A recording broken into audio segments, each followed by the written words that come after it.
Alright guys, how's everybody doing? First video upload in a good while. Unfortunately, I've just been super busy with life. It goes on. Been working on the truck and hauling gravel and dirt and whatnot. Things have just been not hectic, but it's just been everywhere. I've stayed busy, made good money this over the summer, and of course now I'm back up to school and we have modified schedules, so things are a little different. I've got just about one class a day, Monday through Friday, and then on Wednesdays I have two classes a day, and that's all. And then I've got online stuff. So I figured I would venture out and try to get back onto YouTube and try to give you guys a little bit different content, because on my Instagram here, which you guys should follow if you don't already, people have been asking, how do I make 3D printed stuff? Here's something I made. It's a 4-link kit. This one is of the off the first gen from Plan B Fab, and then the other picture, not post, my bad. The other photo is from Omar St. Cloud's truck, which, if you guys don't know him, I will give you just a quick glance of his truck here, just for reference. And while I'm at it, I might as well show you guys the Plan B Fab's first gen here. It's going to be for SEMA, the model SEMA. Both trucks are going to be, here's their truck for reference. So yeah, but I wanted to start the video here and kind of give you guys a update of what's going on, how life is and whatnot. So yeah, and now I'm going to shamelessly plug myself. Go follow my Instagram at Tractors Are Awesome, all one word. No spaces or undercases or anything like that. While you're at it, since you're here, go to my YouTube. Go hit subscribe, hit the bell button, like some stuff, comment. I've got a handful of videos up here, and it's a very wide variety, from real truck stuff over here and model truck stuff, farming, and working on my first gen. So I've got a variety of stuff, and I hope to be bringing you guys more things now that I've got more, I'm not going to say downtime, but I've got more time at my apartment now. So without a further ado, I guess we're going to go into this video. Since people were asking, how do I do 3D printed stuff? How do I make them, and how do I upload them to Shapeways? That's what I'm going to go with in this video. It's going to be a very short, simple video. The intro is probably nearly as long as the video is going to be, just because what I'm making is not very complicated.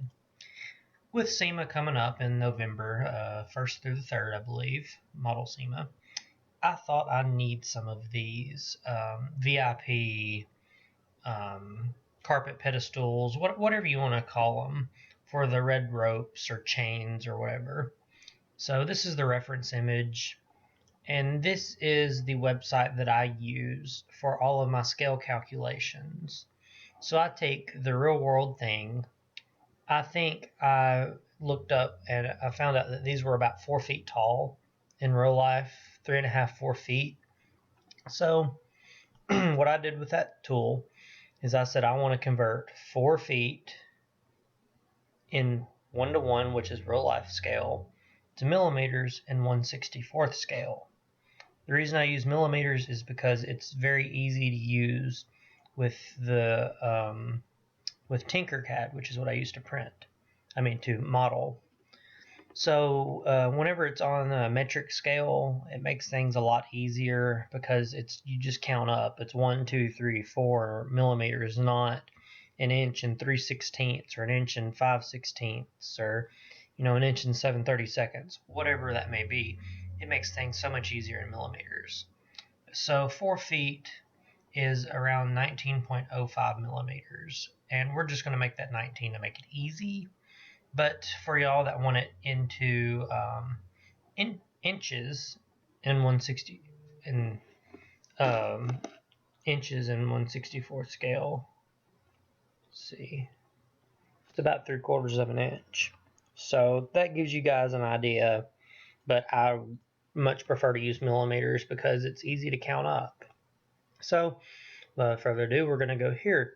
Tinkercad is the name of the program that I use to do my CAD designs. And I've played around a lot with this. I've designed quite a bit.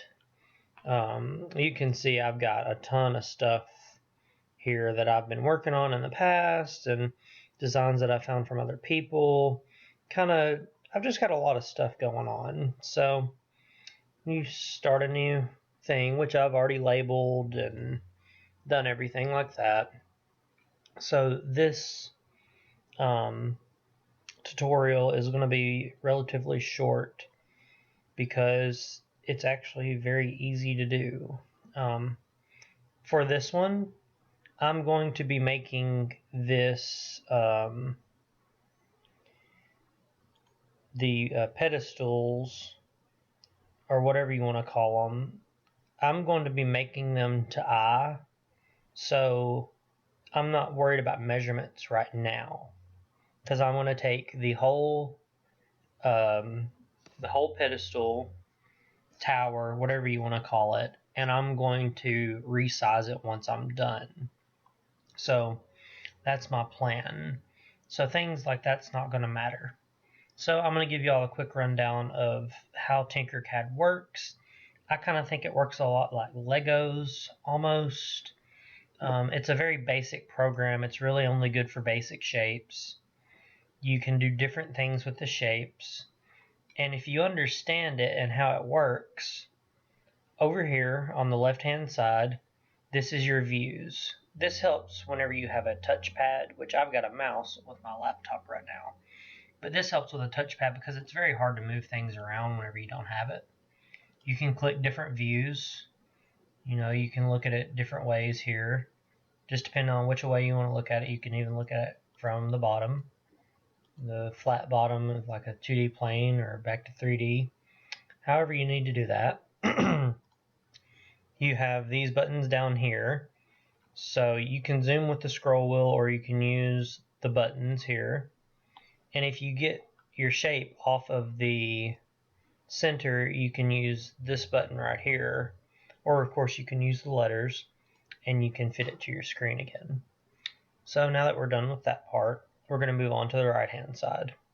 I don't use this stuff up here very much, the work plane or the ruler, but they do come in handy in special occasions.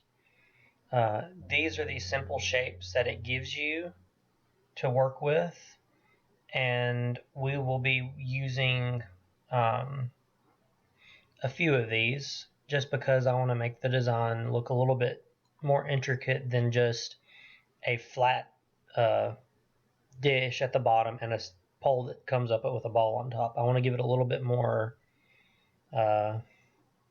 uniqueness just so you guys can see me use the program more.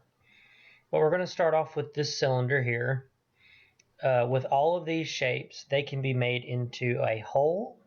So think of the hole like a cookie cutter. I use the key H for this. And then if you don't want it to be a hole, you use S to make it a solid. So let's just do a quick test here just to show you guys what it does. You can take this box here, and I'm going to take this piece here, and I'm going to make it a hole. I can also use the box and the cylinder here on the top of the scroll list, but the only thing with that is whenever you make custom shapes to cut out things like a cookie cutter, you run into only being able to do so much with a box and a cylinder. You can distort and stretch and change the dimensions of each one of them, but you can't get special shapes. So we could even make this a cookie cutter. So don't worry about everything that I'm doing at the moment because I will explain everything but I'm just showing you guys what I'm talking about here. So knowing geometry helps a whole lot with this program, because a lot of it's angles and degrees and whatnot. So that helps. You just your simple stuff, a 90-degree angle will flip the object 90 degrees and whatnot. So you make this a hole as well. You can move the shapes up and down. You can stretch them, or you can manually put in the dimensions yourself, which this is very nice whenever you have known dimensions or you've done your research on whatever you're making. So I'm gonna show you guys what I can do with these. I'll take this and overlap it down here just a little bit, and I'll take this one over here and overlap it some just to show you guys what it does. So I'm going to go and focus on these, look at them from the top view, and you see over here it says shapes with 3. I've got all 3 of these highlighted. Well, you've got 2 buttons. You've got a group and then you've got an ungroup button. When you group them, you connect all the shapes together. So what happens when I group 2 holes in 1 square? It's going to cut that out, and whatever's left is what you have left. And you can do this on all planes, the X, Y, and the Z plane, to make things easy or more complicated depending on how you look at it. But I really try to work on a 2D plane if I can help keep from it. So that's just so you guys know. We also have an undo button, and then like the redo button, copy and paste, and I can go into more of these details later on, but I'm just going to make this simple object here and show you guys how I upload it to Shapeways and what the process is. So first we're going to take a cylinder, and I try to get things squared up inside of the plots on the workbench here. With the round shapes, you have sides, and I always increase that all the way to make it a smooth circle. And if you don't, and you bring it all the way down, you can see it's got lines, so it's more of like a polygon of some sorts. But we want to make it all the way into a circle, because that just makes things easy. I'm going to bring the height down to probably 4 millimeters. Don't forget that's what we're using right now, because this looks about the thickness. Down here is a snap grid. We can change it on different things depending on what kind of dimensions and measurements we're fooling with. Always try to keep it either 5, 1, half a millimeter, or a quarter of a millimeter, and I only dabble into like a tenth of a millimeter, or even smaller if I turn it off, for very fine measurements and movements and whatnot, which is very seldom, but it does happen occasionally. So there's this shape, and I'm thinking I want to make it raise up a little bit and then level off to give it a kind of a little bit of a build up here. That's my plans. So I'm going to work with this shape right now. Let's change the color so it doesn't hurt the eye so much. Grays are always nice. You can see the lines and whatnot in them a lot better too. So for this, I just want a little bit of a rise. I want to bevel the edge of this piece off. I want to take it and make it come up just a little bit and then level off again. And I may make the height of this piece a little bit less in a moment. We just got to see. So we know our dimensions are 20 by 20. That's what this starts at, and everything is typically 20 by 20. With this being a half of a sphere, it's only going to be 10 millimeters tall. But typically, if I did that whole sphere, it would be 20 by 20 by 20, because that's just how the program works. I'm going to take this box, and I'm going to use it like a cookie cutter. I can use the arrow keys to move things, which is very nice as well. So we're going to raise this box up using the little cone shape here. And we're going to probably go up this much, I think. I think we can also add to this sphere. Nope, we can't add anything or adjust it like we did the cylinder by adding the sides and whatnot. So what I actually think I'm going to end up doing is I think I'm going to go on up with this half sphere here. Go up like this, and now we're going to link these together because I want to cut the dome part off at the very top, I think. So we're going to group them together. And now I'm going to take this down to maybe, I don't know, another 3 millimeters. So it kind of gives us a nice little bevel to the top. And I'm going to bring this down to probably 2 millimeters, just for the time being. I do try to make some of this stuff to scale if I can. So now we're going to overlay this inside of that. And so you guys can see I can make it a hole, and you can still see the orange inside of there. I'm going to make sure everything's centered up. Make it go back to a solid. And I think I like that right there, just exactly like it is. I could raise this up 1 or 2. Let's see if we like that better. I'm happy with that. So now what we'll do is we'll link these two together. Just like we did with the holes and the solids, but you can link two solids together and they'll all change to whatever color is the dominant color.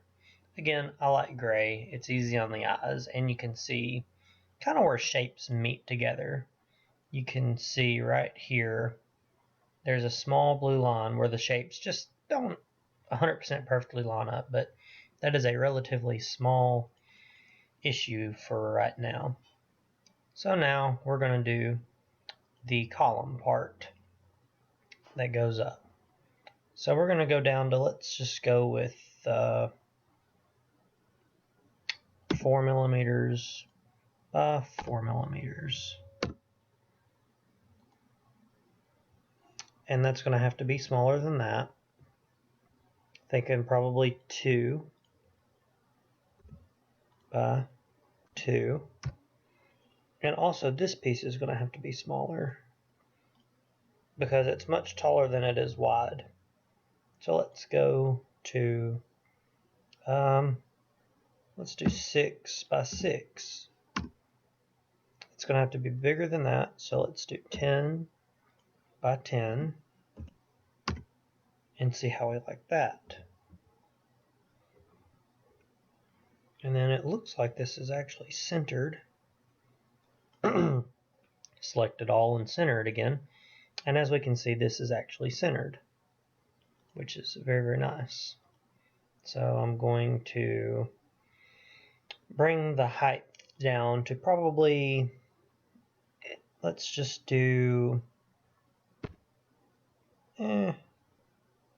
16 for the height. And I want to make, let's go back because I accidentally selected all of it. I just want this piece and I want to make it 16. Don't want to make the whole thing total as 16. And I want to go back to my sides and give it as many as we can just to make it nice. And then we're going to go and use probably the paraboloid, yep. And we're going to scale it down to 2 millimeters by 2 millimeters. Bring it over and then bring it over here so we can see it. Scale this down to probably 2 as well. Looks good to me. Then we're going to drag the whole shape up, and it shows you your distance off the ground. We want to go to 16 and then move it over on top of this shape. Where's my mouse? Where's my mouse? I think my mouse may have died. Maybe not. Here we go. For now, at least. Now that's connected. And now we want us a little ball on top. At least that's what I want. So I'm going to take a sphere and do the exact same thing with it. I'm going to go down to 2 millimeters by 2 by 2. Makes it look funny like that. There we go. Now we've got that. And since that one, the white piece was 2 millimeters on top of 16, so it's now at 18. I think I'm going to bring the ball to 17 because I want a little bit of overlap. And then we're going to bring it over and connect it. Because if you put it on the very top, I feel like it's going to break off. Because there's a very small area that's blended together, if that makes sense. Right here where my mouse is at. If I bring it up another millimeter, it's hardly sitting on anything. If I bring it down 1, it's sitting good. This piece right here I still think is much too tall. So I think I'm going to, and I don't know how it got adjusted. Let's go back to 3 millimeters. I think that's much better. And I'm honestly thinking the pedestal is still, I still think it's a little tall. Or maybe it's not big enough at the bottom. Not sure. But I think I'm going to have to just deal with it. At the small scale that it's going to be, I don't think it's going to make that big of a difference. Now, for the last part, I want to put a hole right through here. That way I can run a piece of thread or a piece of yarn through it for the red velvet. Or I might take some jeweler's chain and use that and run it through it for for a chain instead of a rope. It'll give it a more of a hardcore look for SEMA versus more of a VIP theater movie star kind of vibe. So I'm going to take this cylinder. This is where I was talking about the geometry is really going to help you with this. So you want to flip this, rotate it 90 degrees to put it on its side, like so. Sorry, I said flip. You can actually flip things, flip it and reverse it if you have to. And then, again, I want to give it as many sides as I can. We know this piece right here is 2 millimeters in diameter. So I want to make this roughly 1.25 millimeters. Input 1.25 millimeters, and then 1.25. Not the length, I'm sorry. The length doesn't really matter. Let's just make it 4, whatever. The height needs to be 1.25. 1.25. Boom. Now we need to drag this over and do exactly what we did with all of our other pieces and figure out where we want it. Let's go on and make this a hole because that's what it's going to be. Now I'm going to have to edit this snap grid down here to get this centered, but since I'm using a smaller measurement. So we can see now if I go left one, it's too far to the left, and right one, it's too far to the right. Let's take the snap grid down to 1/4. Let's go left 2. I think that's going to be too much. Back the other way, that's going to be too much. So let's go down to 1/10 of a millimeter. And try and get this centered. Let's get this centered like so. Trying to find the best way to find the exact center. And I wish they did, and they may, and I just am not aware of it. I wish there was a center button where you could get things to center. And I think it needs to go over that much. So that goes to the hundredths place. So let's see. Go back. I always try to turn this back on to something usable. So I think that's exactly how we want it. Maybe we might want to go up. That's going to be too much. Let's go up 1/2 millimeter. And you can leave the snap grid settings on one thing or another. It really doesn't matter. But I try to keep it on something fairly large so it keeps everything centered if I can. But I'm really liking this currently. The whole design I'm content with. So we're going to merge everything together, holes and solids. And now this is what we've got. Got the hole all the way through it. That way I can thread a piece of yarn or a piece of chain, thread, whatever it may be. And we'll just make this whatever color. Let's just say gold because, you know, we fancy out here. So one of the beautiful things about 3D designing is the ability to copy and paste. I only had to make one of these. Don't know how many I'm going to use. So let's just go and select all of it and then duplicate and repeat, or you can, you know, copy and then paste, whatever. But I'm going to show y'all what I do. I do copy and paste, copy, and then paste. And I'm going to knock this one over this much. And now duplicate and repeat was supposed to actually do that for me. Let's try it now. Yep. Now let's change our view. That's 5. And we want to select all of them. And I want to copy them again. And then we're going to paste. Paste. And knock these over about the same amount of distance. And now let's try the duplicate and repeat again. We have to click that first, then move it however much, and now do it again.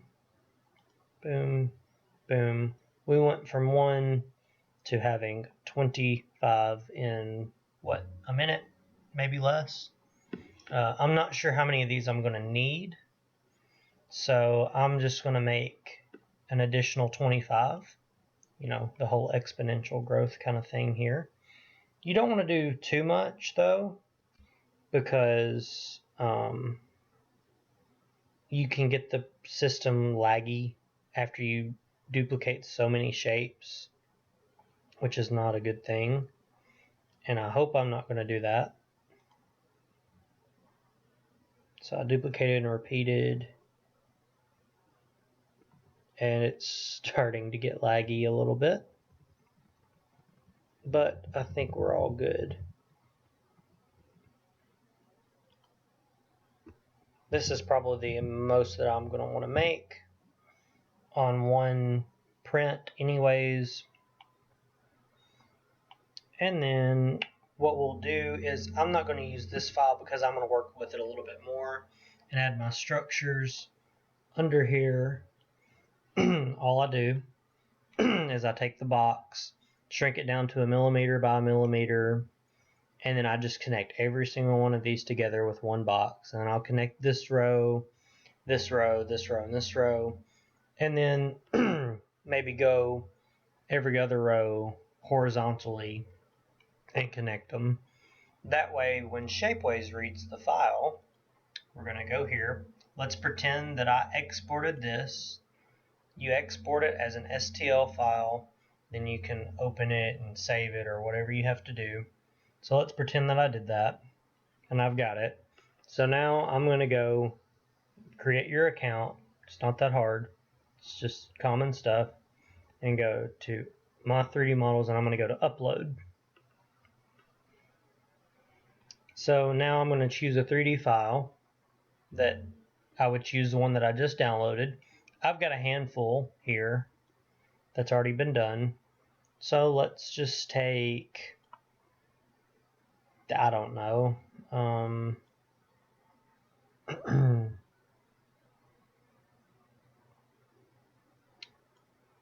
let's just take this welding bed that I made, just for idea.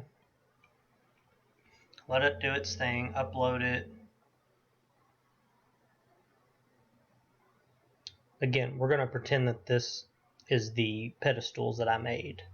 I've got some kind of behind the scenes stuff that I've got to work on with those, and I'll do that off camera or whatever. So now that we've got the welding bed that I made, or the pedestals in other hands, we're going to take, and I like to size things inside of Tinkercad, and then I will export it here, because this is a locked item. So if I change this dimension, the others are going to change in ratio to it. But after you've done this, you go to your tools, and then I create mine as a product. I'm just doing this for the video. I've already got this on my Shapeways store actually, and this is going to be another shameless plug where it's all over. So this is everything that you've got to go through and look at. So you're going to want to go here, and there's your title. You can change that if you need to. Then write your description, whatever that's going to be. Like so, whatever. Then your category. I always put mine under vehicles, or shoot. I think it's vehicles is what I put it under. And type, truck, era, new, USA, and then scale is 1/64 for me. You do whatever you do. And then tags, this is how people find your products. So let's do welding, truck, bed, whatever, Chevy, Dodge, Ford, whatever. That's what people will search for. Then if you got your sections made, this would go under parts. For me, then mature audiences, we don't have to worry about that. We're not making anything sketchy or nothing like that. Variants, you can do different sizes, but I don't fool with that. If anybody needs custom stuff, I tell them to come to me. Now, going to the materials. I always do the, let's see, the smooth fine detail and the smoothest fine detail is what I use. Whenever you're in your compatibility, in your model, I forgot to mention this, you're going to edit the model. I don't know what wants me to leave. And then you edit it. See, I'm trying to figure out why it's not letting me. edit it. Maybe I should have edited it a step back. But you edit it and you go and make sure that it is capable of printing with whatever source that you're using. Let's try this because I accidentally missed that step. Tools, open in 3D Tools. You need to do this before you make this a product. I apologize for missing this. Then you're going to go and select your materials. And over here, this is going to tell you your compatibility. If you got pieces that are too thin, it won't print right. If you've got pieces that might be sticking out in awkward places or they're too close to each other, it won't print right. There's a lot of different scenarios, and I can go into these more in depth in another video if I must. But we always want to make sure that we get all green checks down through here. That will make things easy for us. Hold on just a moment. I will be right back into something right over here. Just a second.